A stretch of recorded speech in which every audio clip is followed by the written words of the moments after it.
3 mock and paper 3 and question 8. This question is a nice question. The first 8 marks or so are absolutely just straightforward, straight out your notes.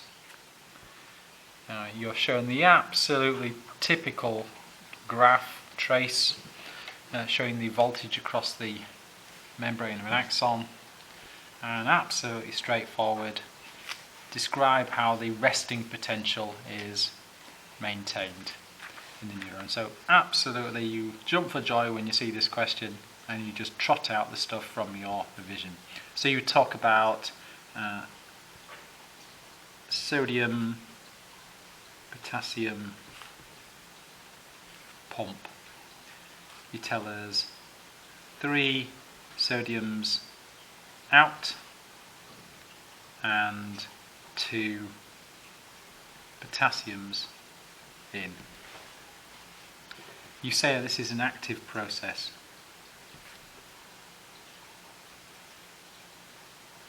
And you can tell us what the position of the graph here is. So this is minus 70, minus 65, minus 70 millivolts, and so the potential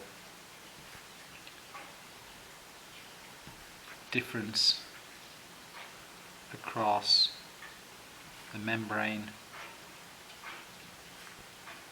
is on this graph about minus 70 millivolts. And you could talk about organic ions and membrane leakage and so on, but this is your basic information that you should be remembering there. Part B, describe the changes that are taking place at points A and B. So now change, so we're going what's happening to make this part of the graph happen, and then what's happening at B to make it go down again. So we're talking about how does depolarization happen. Depolarization. And then at B we are repolarizing again. Repolarization. And there's actually a mark each for saying those. Always say the title of what you're saying as well. Like here you could have said resting potential, but it's actually given in the question. And what happens? Well, absolutely straightforward. We're getting depolarization due to sodium ions diffusing in. And why are they diffusing in? Because the gates for them are open. And that's all we need to say. So we're saying sodium voltage gated channels open. Sodium ions diffuse in. And we could mention a threshold has been reached, that sort of thing, to make that happen. With repolarization, well, how do we get back to square one again? Well, we need to close these sodium channels. So sodium, saying the same thing here, sodium voltage gated channels close. We could talk about the potassium now moving. So potassium voltage gated channels open. So potassium voltage gated channels open. And so potassium now diffuses. So potassium diffuses out. And so we are now getting, if potassium, which is K plus moves out, then the inside will become more negative. And then we could, you could talk about the pump starting, this sodium potassium pump moving again. But we said at least 3 good things for A and B, and it's only out of 5, so we've nailed that. Multiple sclerosis is caused by an immune system destroying the myelin sheath of neurons. So we've got the axon here, and that's the membrane, and this is the ions that we just described there. But actually we've got our myelin sheath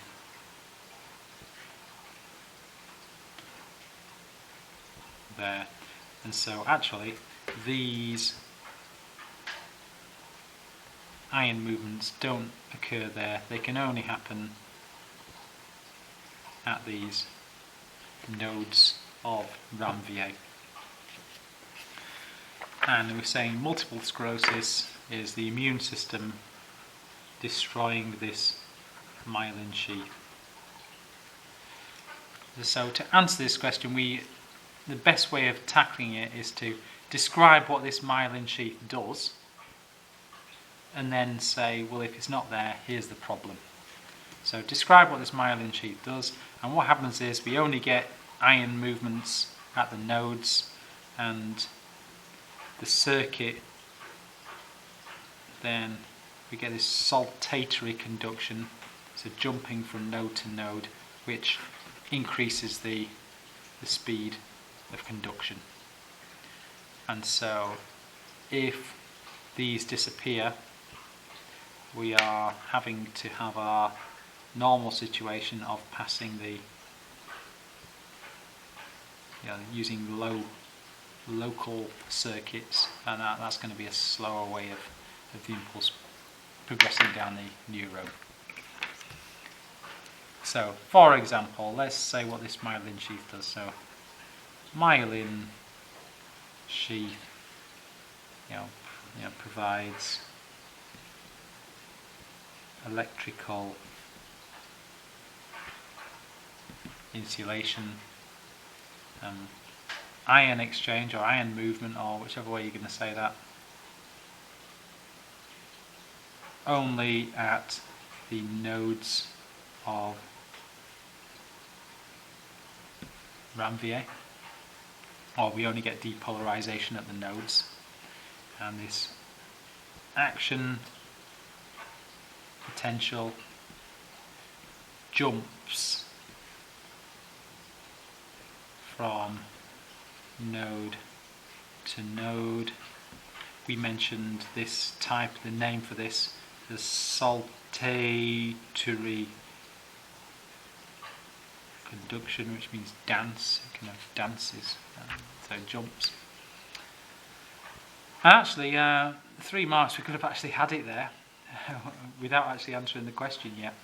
They're giving you that for the theory that you know, relevant to the answer. But the actual answer to this is, and so if there's no myelin sheath, then we only get these local smaller circuits rather than the jumping. And so why the condition leads to slowing down. So if no myelin sheath, then no saltatory conduction. Or we can say alternatively only smaller local circuits used. So that is slower. Whereas our saltatory conduction is faster.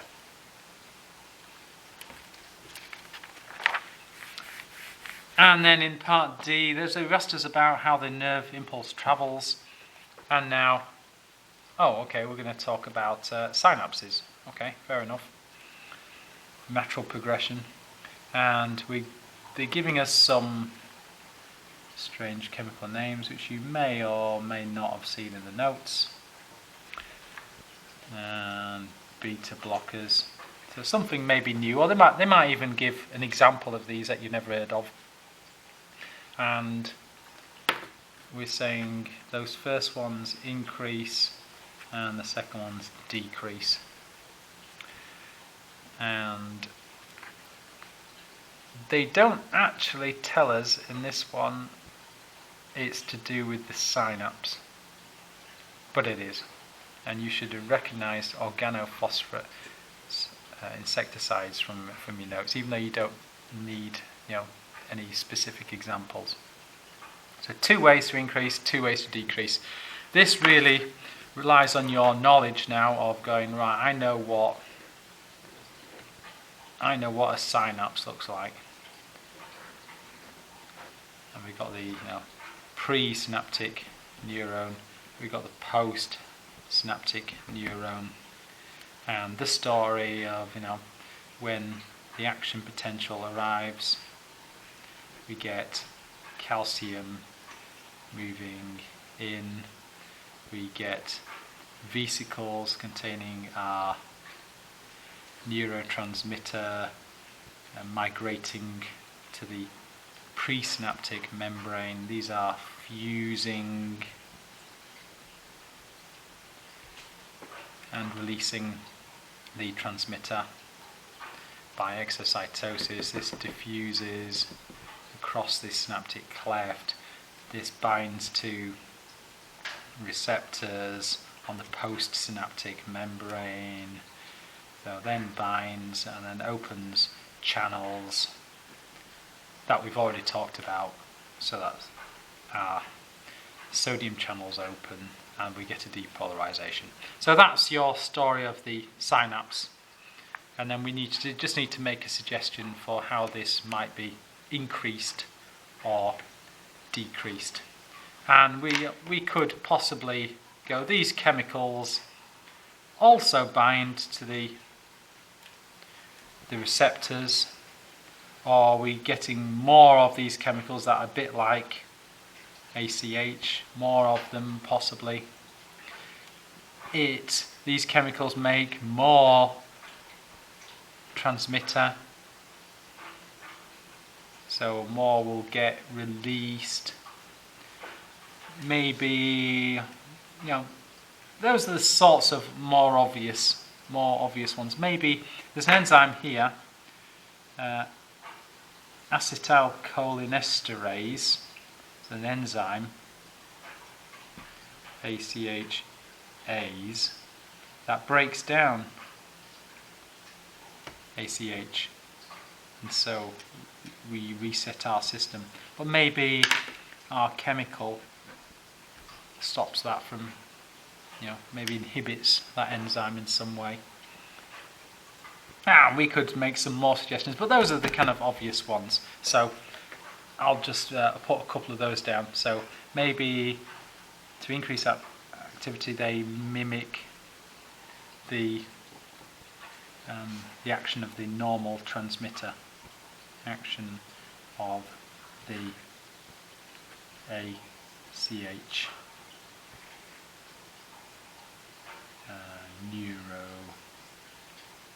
neurotransmitter,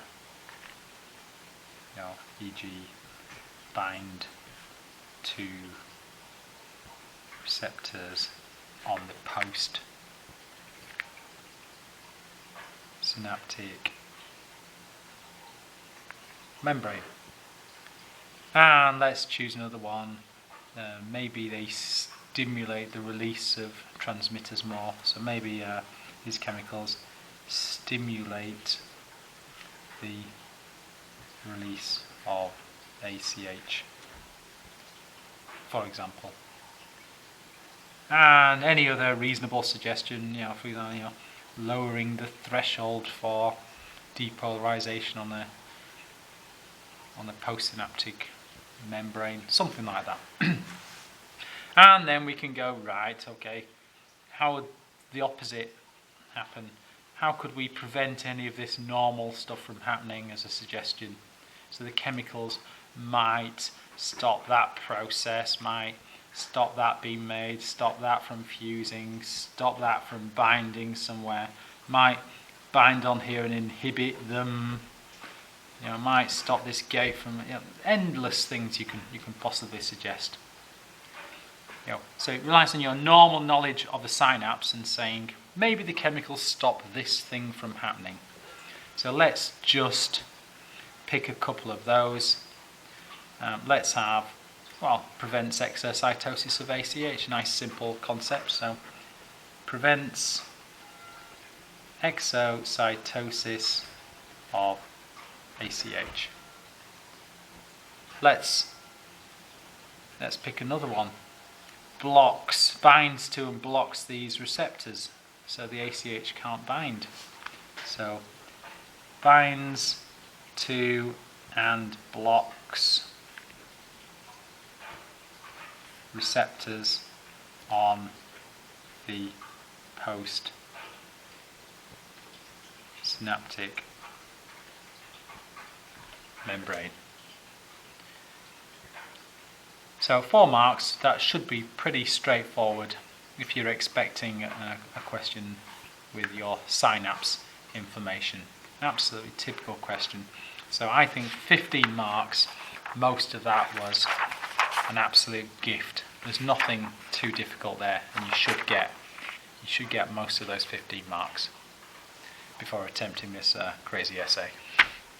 Good luck.